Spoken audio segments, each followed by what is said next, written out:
चलिए, नमस्ते, आदाब, सत श्री अकाल, की हालचाल। भारतीय आर्ट्स क्लासेस में आप सभी अध्ययन करने वाले मित्रों को स्वागत है। और आज हम लोग 12th हिस्ट्री के चौथे लेसन 4th चैप्टर को देखेंगे, जिस चैप्टर का नाम है विचारक, विश्वास और इमारतें। विचारक, विश्वास और इमारतें। अब इसमें मेन रूप से हम लोग देखेंगे, चूँकि सेकेंड लेसन में ही हम सारा चीज़, चूँकि इसमें बौद्ध, जैन, इन सभी चीज़ों के बारे में जानना है। इस सब का उदय कैसे हुआ, किस तरह से नए सोच वाले आए, किस तरह से नया विचारक उत्पन्न हुए, इन सभी के बारे में जानना है। लेकिन इसमें इम्पॉर्टेंट चीज़ है जिसमें से सवाल आपका एकदम फिक्स रहेगा, जिसमें स्तूप के बारे में हम लोगों को जानना है। तो आज हम लोग देखेंगे स्तूप के बारे में, क्योंकि इसमें जो बौद्ध धर्म है और जैन धर्म है, इस सबको अलग से देखा जाए तो ज़्यादा बढ़िया रहेगा। बौद्ध है तो खाली बहुत चला कि भगवान बुद्ध का जन्म कैसे हुआ, कैसे कैसे क्या हुआ, कैसे ज्ञान की प्राप्ति हुआ है, के वर्ष की आयु में घर छोड़ दिए, कब उनको निर्वाण प्राप्ति हुआ है, उसके बाद कहाँ कहाँ वो जैसे कि अपना सारनाथ में किस तरह से अपना 5 ब्राह्मणों को शिक्षा दिए। अगर उनके हिसाब से देखेंगे तो उनके अगर जन्म से लेकर के और अंतिम तक देख लेंगे तो लगभग अधिकांश सवाल वही बन जाते हैं। उसके बाद कुछ नहीं है। जैन संगीतिया के बारे में जानना है, त्रिरत्न के बारे में जानना है, तो त्रिरत्न जैन संगीतिया हम लोग इसमें भी कवर कर लेंगे। तो आइए हम लोग स्तूप के बारे में आज खास करके इस चैप्टर में आने वाला स्तूप है, इसको डिटेल से समझ लें। तो स्तूप है क्या?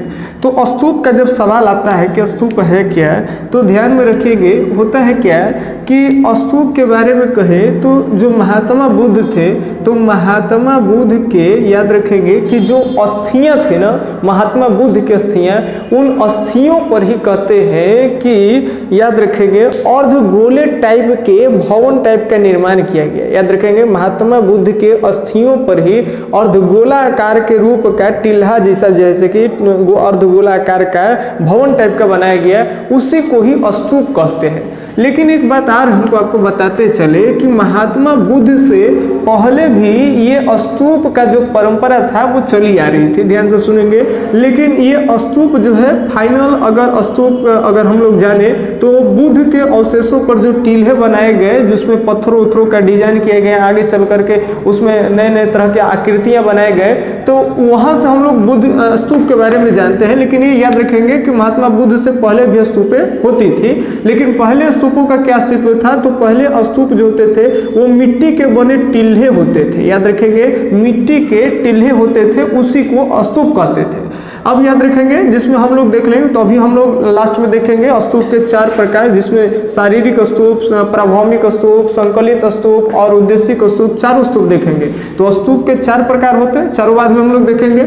लेकिन अभी सबसे इंपॉर्टेंट हम लोग आज देखने जा रहे हैं, जिसको कहते हैं सांची का स्तूप। सांची के स्तूप से सवाल आते हैं कि सांची स्तूप कहाँ है, तो याद रखेंगे सांची स्तूप मध्य प्रदेश में। अब हम लोग एक एक चीज सांची के बारे में जानते हैं। सांची स्तूप की अगर बात करें तो भगवान बुद्ध के जो अवशेष थे, उसी अवशेषों पर कहते हैं कि जब मौर्य काल चल रहा था, तो मौर्य काल में मौर्य वंश के राजा जो है वो आपका चंद्रगुप्त मौर्य थे। आज चंद्रगुप्त मौर्य के ही अगर देखें तो इनके रिलेशनशिप में इनका पोता आया जो अशोक था, बिंदुसार का ये लड़का है अशोक। तो अशोक क्या किया, अशोक भाई उपगुप्त के प्रभाव में आकर के अब बौद्ध धर्म को अपना लिया था। तो जब बौद्ध धर्म को अपनाया था तो ये क्या किया कि जहाँ पर इनके अवशेष थे ना, तो जहाँ जहाँ बुद्ध के अवशेष थे उन अवशेषों को लेकर कर करके, और अशोक अपने शासन काल में जैसे कि राजा तो था ही, आदेश दिया कि जहाँ तहाँ जो है हर जगह पर जो है वो स्तूप का निर्माण कराया जाए। तो कहते हैं कि अशोक के समय काल में 84,000 स्तूपों का क्या हुआ, निर्माण हुआ। ठीक है,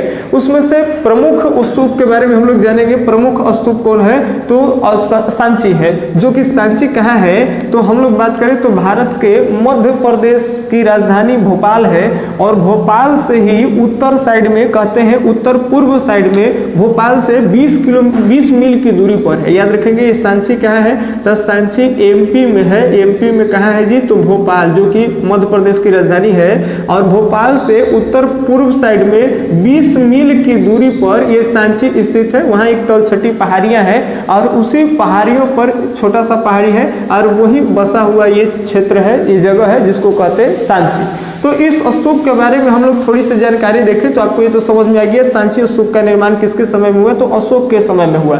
इससे पहले देखें तो ये खाली मिट्टियों का टीला था, ठीक है, लेकिन फिर इसको जो है कि पत्थरों के रूप में अशोक इसको दिया। आगे चल करके ये छोटे आकार का था, लेकिन इसको और आकार बढ़ाने का जो काम किया गया है वो कहते हैं कि पुष्यमित्र शुंग के द्वारा। आगे चल करके जब मौर्य का विनाश हो जाता है तो शुंग वंश आता है। अब जैसा कि जानते हो सातवाहन वगैरह है, शुंग है, चेदी वंश है, ये सब क्या है, तो ये सब देसी शासक है। समझ रहे बात ना, सातवाहन, शुंग, ये सब देसी शासक थे।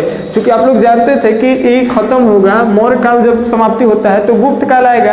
अब मौर्य और गुप्त के बीच में कहते हैं कि 4 विदेशी हुकूमत किए, जिसमें इंडो यूनानी वगैरह आते हैं, जिसमें मिनांडर वगैरह राजा होते हैं। इसके अलावा आप लोग पढ़े थे कि शक वगैरह है, कुषाण वगैरह है, ये सब जो आते हैं ये सब विदेशी शासक है। लेकिन इधर 4 देशी भी चलते हैं और उसी में से देशी में से एक वो शुंग, और शुंग के वो राजा हैं जिनका नाम है पुष्यमित्र शुंग। तो पुष्यमित्र शुंग के बारे में अगर बात किया जाए, ये पुष्यमित्र शुंग के बारे में, तो ये बौद्ध भिक्षुओं का हत्यारा भी कहा जाता है। चूंकि बौद्ध भिक्षुओं को काफी ज्यादा बौद्ध भिक्षुओं को हत्या किया था। जो स्नातक धर्मों की बुराई करता था उन भिक्षुओं को ये दंड दे देता था, सजा दे देता था, है ना। तो ये याद रखेंगे, इसीलिए याद रखेंगे कि ये क्या किया कि स्तूपों को मिटाने का भी प्रयास किया। कई स्तूपों को अशोक के द्वारा जो 84,000 स्तूपों का निर्माण किया गया था, ये 84,000 स्तूपों का निर्माण जो किया गया था अशोक के द्वारा, इसको ये खत्म करवा दिया। समझ रहे हैं। तो एक तरफ से आप ऐसे नजरिया से मत देखिए कि ये पुष्यमित्र शुंग जो है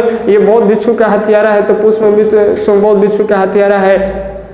चूंकि देखिए हत्यारा रहने के रीजन है कि पुष्यमित्र शुंग एक पहला ऐसा प्राचीन काल में यात्री आया, राजा आया है, भाई शासक आया है कि जो स्नातक धर्म को मानने वाला है। समझ रहे बात। तो इसीलिए स्नातक धर्म पर ज्यादा फोकस देता है। तो ज्यादा फोकस देता है तो स्नातक धर्म को कोई बुराई करेगा तो इनको थोड़ा गुस्सा आ जाएगा। तो बौद्ध भिक्षु का भी प्रभाव तेजी चल रहा था। बौद्ध भिक्षु स्नातक धर्म की अवहेलना किए होंगे कई सारे सिद्धांतों को, रीति रिवाजों को लेकर के, जिसके कारण हो सकते हैं कि पुष्यमित्र शुंग क्रोधित होकर के स्तूपों का जो निर्माण हुआ था अशोक के काल में उसको टोरवा फोरवा दिया। समझ रहे बात। लेकिन एक तरफ यही पुष्यमित्र शुंग जो है इस सांची स्तूप जो पहले छोटे से अवस्था में थे, छोटे से आकार का था, इस आकार को और बड़ा किया गया। यानी पुष्यमित्र शुंग के समय में ही कहते हैं, शुंग वंश में ही कहते हैं, पुष्यमित्र शुंग के द्वारा इन सांची स्तूप का आकार को और क्या किया गया, बड़ा किया गया। तो एक तरफ सांची का पुनः निर्माण जो है किसके समय में हुआ जी, तो पुष्यमित्र शुंग के समय में। ये याद रखेंगे। सबसे पहले निर्माण हुआ किसके समय काल में, तो अशोक के समय काल में। अब पुनः निर्माण किसमें किया गया, तो पुष्यमित्र शुंग के समय में। आगे बात करते हैं कि जब सातवाहन वगैरह आए थे तो इसी सांची के स्तूप में तोरण द्वार सातवाहनों के द्वारा बनाई गई है। ये आप देख रहे हैं, इसको तोरण द्वार कहते हैं। पहले आप स्तूप को ध्यान से समझ लीजिए। ये सांची के स्तूप को हम दिखाने का प्रयास यहाँ किए हैं। सबसे ऊपर में ये रिंग टाइप का देखिए, ये इस तरह से जो है 3 गो बना रहता है। ये तीनों देखिए हर चीज का कोई ना कोई अर्थ है। जैसे बौद्ध धर्म में 3 रत्न, बुद्धम शरणम गच्छामि, धम्मम शरणम गच्छामि, संघम शरणम गच्छामि होता है। तो ये जो है ये बुद्धम का ये प्रतीक है। और नीचे ये जो आप बुद्ध के नीचे देख रहे हैं ये आपका संघ का है। और एकदम नीचे जो है ईधम का, ये तीनों का अर्थ निकलता है। ये बुद्धम शरणम गच्छामि, संघम शरणम गच्छामि, धम्मम शरणम गच्छामि, ये तीनों प्रतीक है। इसके नीचे देखिए तो ये चतुष्कोण आकार के है। ये चतुष्कोण आकार में है। ये कोई साधारण चीज नहीं है। इसी को हर्मिका कहते हैं, ये अंत्येष्टि कहते हैं। ध्यान से सुनेंगे, इसको हर्मिका, ये अंत्येष्टि कहते हैं। इसमें क्या होते हैं कि भगवान बुद्ध के अवशेष को इसमें रखा गया है। ध्यान से सुनेंगे, भगवान बुद्ध के जो शरीर के अवशेष है ना उसी को इसमें रखा गया है। किसमें, इसको क्या कहते हैं, हर्मिका कहते हैं। ये चतुष्कोण टाइप का है। इसके नीचे देखें तो ये एकदम अंडाकार है, अर्धगोलाकार इसको कह सकते हैं, पूरा गोला नहीं है, अर्धगोलाकार इसको कह सकते हैं। ये अर्धगोलाकार जो है इसको कहते हैं अंड। इसको क्या कहते हैं, तो अंड कहते हैं। इसके नीचे में इस तरह से देखिए तो बड़ा टाइप का जो है ये भी आयत के तरह ही है, बड़ा सा है। तो इसको कहते हैं मेधी। इसको क्या कहते हैं, मेधी।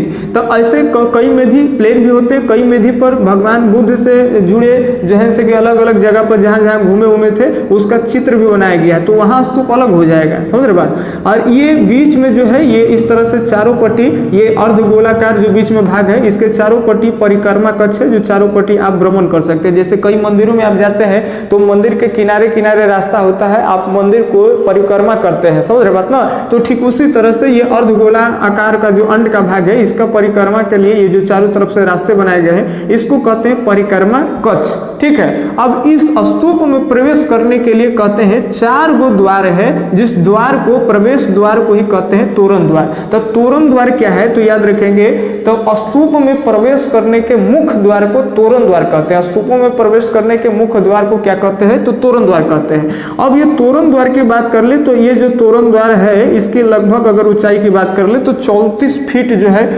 34 फीट के आसपास में इस तोरण द्वार की ऊंचाई है। और यहाँ पर 2 पिलर्स होते हैं, इधर भी इधर भी, और ये पिलर जो है इस पे सुंदर सुंदर शिल्पकार जो है वो आकार बनाया है। चूंकि इसमें इस स्तूप में जाने के लिए 4 गो मुख्य द्वार है। कितने मुख्य द्वार है तो 4 गो, और सभी मुख्य द्वार को क्या कहते हैं तो तोरण द्वार कहते हैं। और सभी तोरण द्वार पे अलग अलग जो है शिल्पकार जो है अलग अलग आकार बनाए। किसी तोरण द्वार पे जानवरों के तस्वीर बनाए गए हैं, तो किसी तोरण द्वार पे भगवान बुद्ध से जुड़ी जो चीजें थे उसका चित्रण किया गया है, ठीक है। और एक पीछे में है, इसको पीछे दिखा नहीं सकते हम लोग, एक ई तोरण द्वार हो गया और एक इधर से तोरण द्वार हो गया, एक इधर से और एक पीछे से, यानी कुल और कुल सांची स्तूप की अगर हम बात कर ले तो याद रखेंगे कितने तोरण द्वार होते हैं तो 4 तोरण द्वार होते हैं, ठीक है। तो ये अब क्लियर हो गया। सबसे ऊपर में बुद्ध, ये क्या है संघ, नीचे धम, ये चतुष्कोण टाइप का जो भाग है इसको क्या कहते हैं हर्मिका, ये अंत्येष्टि कहते हैं। ये आधा गोल टाइप का है, इसको क्या कहते हैं अंड कहते हैं, ठीक है। और ये कौन सा भाग है जी तो इसको कहते हैं मेधी। अब प्रवेश द्वार को क्या कहते हैं तो तोरण द्वार। और जो चारों पट्टी हम लोग इसके चारों पट्टी परिक्रमा मारेंगे इसको कहेंगे परिक्रमा कक्ष। तो ये आपका सांची का स्तूप के बारे में हम लोग थोड़ा सा दिखाने का प्रयास किए कि इस तरह का स्तूप होता है, ठीक है। अब आगे अगर बात कर ले तो ये तो आप जान गए कि इसका निर्माण किसके समय में हुआ। तो इसका निर्माण जो है कि चंद्रगुप्त मौर्य के आगे चल के उसका पोता है अशोक के शासनकाल में निर्माण हुआ। आगे चल करके पुष्यमित्र शुंग इसका पुनर्निर्माण करवाया। उसके बाद जो है सातवाहन जब आए तो सातवाहन लोग क्या किए तो इसमें प्रवेश करने के लिए तोरण द्वार का निर्माण किए, ठीक है। आगे कहते हैं कि ये अपना धरोहर था सांची का स्तूप, इसके बारे में अगर कहे तो ये बाद में इसके ऊपर फोकस ही कोई नहीं दिया, अलग अलग राजा महाराजा है। तो कहते कि 1818 ईस्वी में जनरल टेलर ने इसे सबसे पहली बार देखा। ध्यान से सुनेंगे, जब यूरोप के लोग आने लगे व्यापार के सिलसिले में तो कहते हैं जनरल टेलर ने 1818 ईस्वी में देखा, कहा कि अरे यार ये तो अद्भुत चीज है, समझ रहे बात। उसके बाद कहते हैं कि अलेक्जेंडर कनिंघम जो थे इसके अवशेषों पर निरीक्षण किए। निरीक्षण करने के बाद 1854 ईस्वी में इन्होंने विल्सा टॉम्स नामक एक किताब लिखे। और ये विल्सा टॉम्स में जो थे इसमें इसका उल्लेख किए किसका सांची का। याद रखेंगे अलेक्जेंडर कनिंघम जो है इन सांची का पूरा अवशेषों को देखे परखे बढ़िया से निरीक्षण किए। इसके बाद ये 1854 में एक पुस्तक लिखे और इस पुस्तक का नाम था विल्सा टॉप्स। तो विल्सा टॉप्स में ये किसकी बातें का उल्लेख किए, जिक्र किए तो सांची के स्तूप के। आगे चल करके कहते हैं कि जॉन मार्शल थे और जॉन मार्शल ने भी एक किताब जो है इनको देख कर करके निरीक्षण के इनके बारे में बढ़िया से जाने परखे और इन्होंने भी अपने पुस्तक में इसको शामिल किए, जिस पुस्तक का नाम था द मॉन्यूमेंट ऑफ सांची। याद रखेंगे इनके इस चीज को सांची को बढ़िया से जांच परख करके इन सभी अवशेषों को देखे, निरीक्षण करने के बाद इन सांची पर एक पुस्तक लिखे जिस पुस्तक का नाम था द मॉन्यूमेंट ऑफ सांची। तो ये कौन लिखे थे, जॉन मार्शल, ठीक है। आगे चल करके अगर बात कर ले तो कहते हैं कि ये अब लाइट में आ रहा है सांची स्तूप। जब मध्यकाल के इतिहास की अगर बातें कर रहे हैं तो अब जैसे कि मध्यकाल के इतिहास के बाद जब मॉडर्न टाइम आ गया तो आप सब जानते हैं कि धीरे धीरे चल करके अंग्रेजों का शासनकाल वगैरह आना शुरू हो गया था। तो देखिए इस समय मध्य प्रदेश की जो राजधानी भोपाल थी तो भोपाल के नवाब का जो हुकूमत चल रहा था, लेकिन नवाब की मृत्यु हो जाने के बाद भोपाल नवाब की जो बेगम थी, जिस बेगम का नाम था शाहजहां बेगम, ध्यान से सुनेंगे बेगम का नाम क्या है, शाहजहां बेगम। तो शाहजहां बेगम का शासन जो है भोपाल पर हो रहा था और इसी दौरान कहते हैं कि भारत में जो फ्रांसीसी कंपनियों का भी डेरा हो गया था और ब्रिटेन के भी ईस्ट इंडिया कंपनियों का डेरा हो गया था। तो फ्रांसीसी कंपनियां और ब्रिटेन की कंपनियां जब इन सांची के स्तूप को जब उन्होंने देखा तो कहा कि भाई ये तो विचित्र चीज है, भाई अद्भुत चीज है, इसको क्या करेंगे हम लोग अपने कंट्री में ले जा करके म्यूजियम में रखेंगे। क्योंकि उस समय कहते हैं कि 3 तोरण द्वार जो थे वो लगभग ठीक ही थे, एक तोरण द्वार जो थे, जो प्रवेश द्वार होते हैं, वो लगभग टूटे हुए थे, वो पहले की अवस्था में नहीं थी। तो वो तोरण द्वार पर जिद करने लगे का भाई कि हम इस तोरण द्वार को अपने देश ले जाएंगे। तो एक तरफ फ्रांस की कंपनियां, जिसको कहते हैं फ्रांसीसी कंपनियां, भी इस तोरण द्वार को ले जाने का जिक्र कर रहे हैं। तो दूसरी तरफ ब्रिटेन की जो कंपनियां हैं, ये ब्रिटेन भी चाह रहे थे कि इसको हम अपने यहाँ ले जाएंगे। तो अब तो यहाँ भाई समस्या आ गई है। तो यहाँ पर भोपाल में अभी भोपाल की जो बेगम थी, जिस बेगम का नाम क्या है, शाहजहां है। तो शाहजहां बेगम क्या करती है कि शाहजहां बेगम इस तोरण द्वार को ले जाने के लिए, जब शाहजहां बेगम से फ्रांसीसी कंपनियां और ब्रिटेन कंपनियां जब रिक्वेस्ट किया कि हमको तोरण द्वार चाहिए, हम अपने कंट्री में ले जाएंगे, तो शाहजहां बेगम इस पर कुछ समय, कुछ वक्त मांगे कि ठीक है हम इस पर विचार करेंगे। अब शाहजहां बेगम, शुक्र है कि शाहजहां बेगम ने एक महिला होने के नाते भी इस अपने धरोहर को समझी कि हमारी पुरानी विरासत है, इसको आगे भी रखा जाएगा। जो चीज हमारा शेष बचा हुआ है, अगर वो दूसरे कंट्री में चला जाएगा तो फिर अपना धरोहर ही खत्म हो जाएगा। तो शाहजहां बेगम जो है इसकी बातों को समझते हुए, इसकी महत्वता को समझते हुए शाहजहां बेगम ये आदेश दिए कि तोरण द्वार जिस तरह का दिखता है उसी तरह का सेम तोरण द्वार जो है कि दूसरा बनाया जाए, डुप्लीकेट, और वो प्लास्टर का निर्माण हुआ। याद रखेंगे, प्लास्टर का दूसरा तोरण द्वार शाहजहां बेगम अपने राजकोष से खर्च कर धन दूसरा तोरण द्वार बना दी, और वही तोरण द्वार फ्रांस को भी दे दी और तोरण द्वार ब्रिटेन को भी दे दी। तो ब्रिटेन और फ्रांस दोनों को डुप्लीकेट तोरण द्वार दिए गए थे। तोरण द्वार का मतलब आप समझ रहे हैं, सांची का जो स्तूप है, स्तूप के जो प्रवेश द्वार होते हैं उसी प्रवेश द्वार को तोरण द्वार कहते हैं। तोरण द्वार बड़ा ही विचित्र लगता था, इसलिए चूंकि इसमें उस समय के जुड़े हुए कुछ जानवरों को, कुछ तोरण द्वार पर जैसे कि भगवान बुद्ध के चित्रों को, भगवान बुद्ध के बचपन के, बड़े के सभी चित्रों को, माने कुछ न कुछ ऐतिहासिक चीज था, कुछ जातक ग्रंथों का भी उल्लेख इस पर था। ठीक है, तो इस तरह के जो है ये बड़ा ही खूबसूरत लगता था, इसीलिए ये लोग ये अथी हो गए थे कि हम इसको ले जाएंगे। तो शाहजहां बेगम क्या किया कि प्लास्टर का दूसरा डुप्लीकेट जो है कि तोरण द्वार बना करके फ्रांस की भी और ब्रिटेन दोनों कंपनियों को दे दी, और ये लोग भी ले गए। इस तरह से कहते हैं कि अपना जो सांची का जो धरोहर था उसको बचाने का काम की, जिसका नाम क्या है, शाहजहां बेगम। ये भोपाल के नवाब के गुजर जाने के बाद नवाब की पत्नी है जो भोपाल पर हुकूमत कर रही थी। कहते हैं कि ताज उल इकबाल तारीख ए भोपाली, यानी ये भोपाल का इतिहास है जो शाहजहां बेगम के समय काल में लिखा गया। शाहजहां बेगम का ये आत्मकथा है, उसमें उससे भी, इस किताब के से भी हम लोग को सांची स्तूप के बारे में जानकारी मिलती है कि किस तरह से फ्रांसीसी कंपनी और ब्रिटेन की कंपनी जो है इस स्तूप को ले जाने के लिए तत्पर थे। तो इस तरह से कहते हैं शाहजहां बेगम सांची स्तूप की संरक्षिका कहलाती है। ठीक है, आगे अगर हम लोग बात कर लें तो ये हम लोग देख लिए स्तूप। और स्तूप की बात कर ले तो स्तूप 4 प्रकार के होते हैं। स्तूप कितने प्रकार के होते हैं? 4 प्रकार के, ये याद रखेंगे।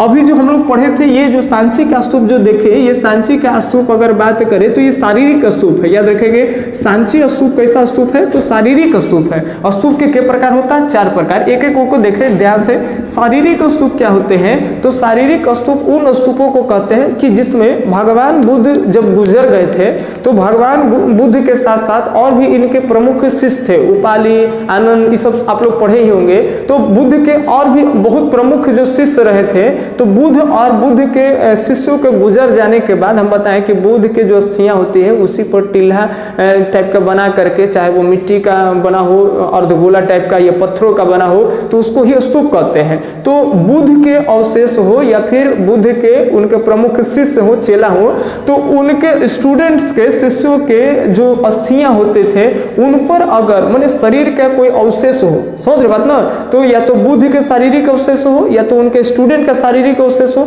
अगर उसी जगह पर शारीरिक स्तूप को अगर हर्मिका में रखा गया है, ये बताए चतुष्कोण टाइप का हर्मिका होता है, अगर हर्मिका में भगवान बुद्ध के शारीरिक अवशेष हो या फिर उनके शिष्य का शारीरिक स्तूप अगर हर्मिका में रखा गया है और उसमें स्तूप का निर्माण किया गया है, तो उस स्तूप को कहते हैं शारीरिक स्तूप। ठीक है, दूसरा जो स्तूप होता है जिसको कहते हैं प्रभौमिक स्तूप। ये प्रभौमिक स्तूप क्या है कि जैसे भगवान बुद्ध के या उनके स्टूडेंट्स के अवशेष नहीं रहेंगे, हाँ, लेकिन उनसे जुड़े कुछ वस्तु रहेंगे। जैसे पहले जो मान लेते हैं जो भगवान बुद्ध कुछ वस्तु का यूज करते होंगे, समझ रहे बात ना, या उनके शिष्य कोई वस्तु का यूज कर रहे होंगे, अब वो जब गुजर गए तो वस्तु तो ऐसे ही रह गई। तो अगर उस वस्तु को अगर वहां गाड़ा गया है, कोई मान लेते हैं कोई वस्त्र पहनते हैं या फिर किसी पात्र में भोजन करते हैं थे, समझ रहे बात ना, तो उनसे जुड़ी जो भी वस्तुएं थे बुद्ध से और बुद्ध के शिष्यों से जो जुड़ी वस्तुएं थे, उन वस्तुओं पर ही अगर जो स्तूप का निर्माण हुआ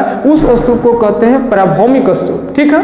तीसरा जो स्तूप होता था उसको कहते थे उद्देशिक स्तूप। दोनों स्तूप समझ में आ गया। ये स्तूप क्या है, बुद्ध के शारीरिक अवशेषों पर ही, हर्मिका में ही बुद्ध के शारीरिक अवशेष को रखा गया, शारीरिक स्तूप। प्रभौमिक स्तूप क्या है, हर्मिका में बुद्ध के अवशेष नहीं रहेंगे, यहाँ पर क्या रहेंगे, तो उनसे जुड़े जो वस्तु का प्रयोग किए गए थे, इस्तेमाल किए गए थे, उन चाहे बुद्ध के इस्तेमाल किए हुए वस्तु हो, चाहे उनके स्टूडेंट के इस्तेमाल किए हुए वस्तु है, उनको यहाँ रखा गया है, उस पर स्तूप बनाया गया है, तो उसको कहते हैं प्रभौमिक स्तूप। तीसरा स्तूप होता है उद्देशिक स्तूप। उद्देशिक स्तूप क्या होते हैं कि भगवान बुद्ध अपने जीवन में जहां जहां घूमे हैं, जहां जहां गए थे, समझ रहे बात ना, उन सभी चीजों के बारे में किस उद्देश्य से किस जगह पर गए थे, किस चीज के बारे में वहां पर जाकर उल्लेख किए, उन सभी चीजों को लेकर के उद्देश्य को क्या किया गया है, ये जो मेधी होता है अंड के नीचे वाला भाग, इस मेधी पर याद रखेंगे कि भगवान बुद्ध से जुड़े उद्देश्यों को लिखा या तो गया हो या तो उसका चित्रण किया गया हो। तो मेधी पर अगर बुद्ध से जुड़े जो उपदेश का वर्णन हो, चित्रण हो, समझ बात ना, चाहे वो लिखा हो चाहे चित्र बनाया गया हो, तो इस स्तूप को कहते हैं उद्देशिक स्तूप। ठीक है। तो ये तीन तरह के स्तूप हो गए। एक ऐसे ही स्तूप होते हैं जिसको कहते हैं संकलित स्तूप। जैसे मान लेते हैं कि आप बौद्ध धर्म को मानते हैं या बौद्ध धर्म से आप प्रेरित हो गए, बौद्ध धर्म का फॉलोवर्स बन जाते हैं, और आप ऐसे ही ना तो उस वहां पे ना तो आप कुछ चित्रण किए हैं उपदेश को लेकर के मेधी पर, और नहीं तो उनके स्टूडेंट का कोई आपके पास सामान है जिसको उसमें गाड़ कर करके वहीं पे स्तूप बनाए हैं, और नहीं तो आपके पास बुद्ध के कुछ अवशेष वगैरह, अस्थियां वगैरह है जिसको आप हर्मिका में डाल के स्तूप बनाए हैं। आप ऐसे ही आपका श्रद्धा है, आस्था था बौद्ध धर्मों के प्रति, और आपने स्तूप का निर्माण कर दिए, तो उस स्तूप को कहते हैं संकलित स्तूप। मार्केट में अगर रेडीमेड स्तूप कोई मिलते हैं, समझ रहे बात ना, अलग अलग धातु वगैरह का बने हुए, तो वो सब किस तरह का स्तूप है, वो संकलित स्तूप है। तो याद रखेंगे स्तूप के कुल कितने प्रकार होते हैं, 4 प्रकार। सांची स्तूप कहाँ है, तो सांची स्तूप मध्य प्रदेश की राजधानी भोपाल से 20 मील की दूरी पर उत्तर पूर्व साइड में स्थित है। ठीक है। चलिए, तो लगभग बातों को कवर कर लिए। जिसको कहीं समझ में नहीं आया तो दोबारा आप इस वीडियो को देख लीजिए, कहीं से पीछे से कर करके पॉज कर करके आराम से देखिए उसको। अगर समझ में नहीं आता है तो आप कमेंट बॉक्स में कमेंट करिए। ठीक है।